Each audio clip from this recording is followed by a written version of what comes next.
Well, today we're tackling those big goals. But instead of some massive willpower climb, we're going microscopic. We're diving deep. Exactly. And we've got the perfect guide, Atomic Habits, by James Clear. And what I find fascinating about Clear is he's not like those self-help gurus, all promising instant life makeovers. Oh, yeah, he's not peddling magic beans. Not at all. His whole philosophy, it's rooted in something deeply personal, something most of us couldn't even fathom going through. And he doesn't just gloss over it either. Mm. We're talking a high school baseball game, a horrific injury, broken bones, shattered face. Oh, wow. Yeah. Even double vision. The guy had to relearn how to walk. Can't even imagine. Right, so think about the willpower just to have a normal life again, let alone excel. And that's precisely where these tiny changes come in. It's not about waking up one day a totally different person, is it? Nope. Clear's living proof that even with setbacks, even huge ones, it's the consistent small actions, the ones you barely notice at first. Those are what build and create amazing results.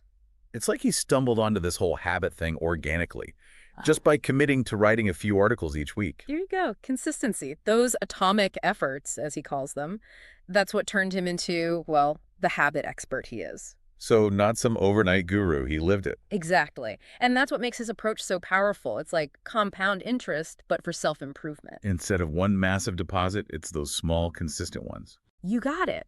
And just like with money, it works both ways. Small negative habits, they create a deficit just as surely as positive ones build you up. So we're not talking about those radical overnight transformations. We're looking at the small, almost invisible stuff we do every day. The things we don't even think about. Exactly. And how those actions either become the foundation of our success or, well, hold us back. And that's where the real science comes in. Clear gives us this incredibly practical framework. He calls it the habit loop. The habit loop. Okay, you've got my attention. Tell me more. It's all about understanding exactly how habits form and how we can use that knowledge to, well, work smarter, not harder. So no more brute forcing our way to better habits. Tell me more of this habit loop. I'm intrigued. So this habit loop, it's like some kind of secret code to like reprogram our brains. In a way, yeah. Think of it like this. Once you know the code, you can hack the system. Okay, I'm listening. So how do we hack this habit loop thing? Oh, Clear breaks it down into 4 stages. Cue, craving, response, and reward. 4 stages. Okay, that seems manageable. So take it from the top. What's the cue? The cue is like the trigger. It's that thing that signals your brain to like, go, do the habit now. So anything can be a cue. Pretty much. Could be a time of day, a place you always go, certain people, even a feeling. Like if you always crave sweets after lunch. Exactly. Or like feeling stressed makes you want to scroll through social media. That feeling's the cue. So we're not even always aware of it. It's like our brain's on autopilot. Exactly. It's not always a conscious choice. These subconscious triggers, they kickstart that whole cycle. Okay, so then what? The craving kicks in. You got it. That craving is the engine. It's what motivates the habit. It's that desire for what you get out to eat of it. But it's not really the habit itself you're craving, right? It's like the feeling behind it. Bingo. You don't actually crave a bag of chips. You crave the comfort or the distraction it brings. Okay, yeah, that makes sense. So cue craving, then what? Then comes the response. That's the actual habit, the thing you do, like reaching for the chips or checking your phone. Or going for that run if you're having a good day. Right. Whatever the action is, that's the response. Cue, craving, response. Okay, I'm following. What's the final stage? Reward time. That's the payoff. That good feeling you get from doing the habit, it reinforces the whole loop. So like our brain goes, ooh, that felt good. Let's remember to do that again. Exactly. It's your brain saying, this is important. Store this away for later. But this all happens on a subconscious level. We don't even realize we're creating these loops, do we? No? Think about it. You don't decide to grab your phone every time you're bored. It just kind of happens. It's kind of scary when you think about it. Like how much of our behavior is driven by these invisible forces? That's why just knowing something's bad for you doesn't always work. We need to understand those hidden patterns. Like that story Clear tells about the lifeguard. The hand-washing one. Yeah. Even after she quit, she couldn't stop asking coworkers if they'd washed their hands. It's hilarious, but also a perfect example of how strong those patterns are. Just seeing someone leave the restroom. Boom. Triggered the whole hand-washing routine, even though it wasn't her job anymore. Exactly. So it makes you wonder, what other subconscious loops are running the show in our lives? Right. It's both fascinating and a little terrifying. But hey, knowledge is power, right? If we can understand these loops. Exactly. That's when we can actually start to change them. Awareness is the first step. So we've cracked the code, right?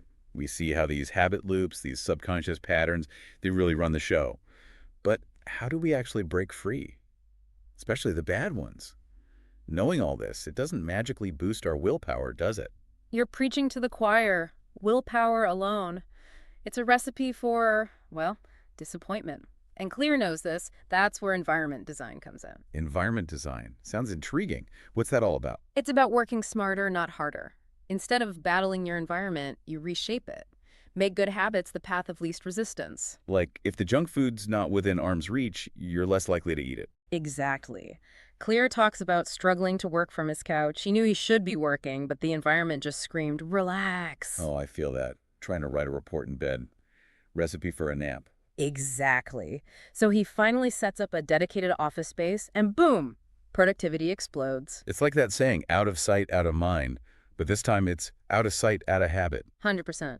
And it's not about being lazy either. Our brains, they're wired to conserve energy, so we naturally gravitate towards the easiest option. We're hardwired to be efficient, just not always in the ways we'd like. Exactly. But that's also the good news. Once you understand this, you can design your environment for success. Right. Clear even gives this example from a village in Pakistan. They boosted hand washing rates just by making nicer soap available. Nicer soap. That's it. It seems too simple, right?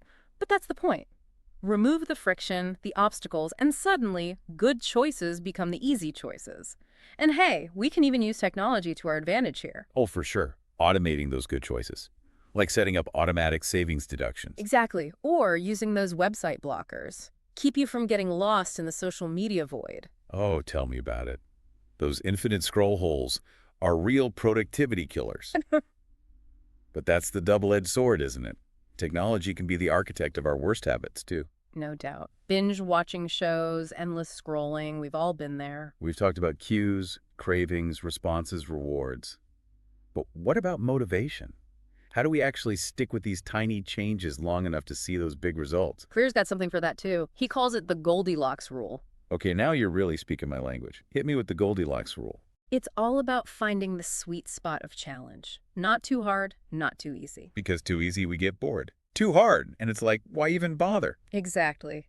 When we're working on something that's just challenging enough, that's when we hit that flow state, that feeling of total absorption where you lose track of time. Yeah, like when you're so engrossed in a project you forget to eat. Which maybe not always a good thing. Maybe not, but you get the point. That's the power of finding your Goldilocks task. So we need to be honest with ourselves about what really lights our fire, not just what sounds good on paper. And here's the kicker. You won't always feel motivated. And that's okay. Wait, really? We're allowed to have off days. Absolutely. Clear says it best. The greatest threat to success is not failure, but boredom. The key is to make the process enjoyable, even when you don't feel like it. So ditch the all-or-nothing mindset. It's those small wins, the atomic victories, that really add up. You got it. Remember, you're not just building habits, you're building a better version of yourself. One tiny change at a time. This deep dive into atomic habits, it's been eye-opening, to say the least.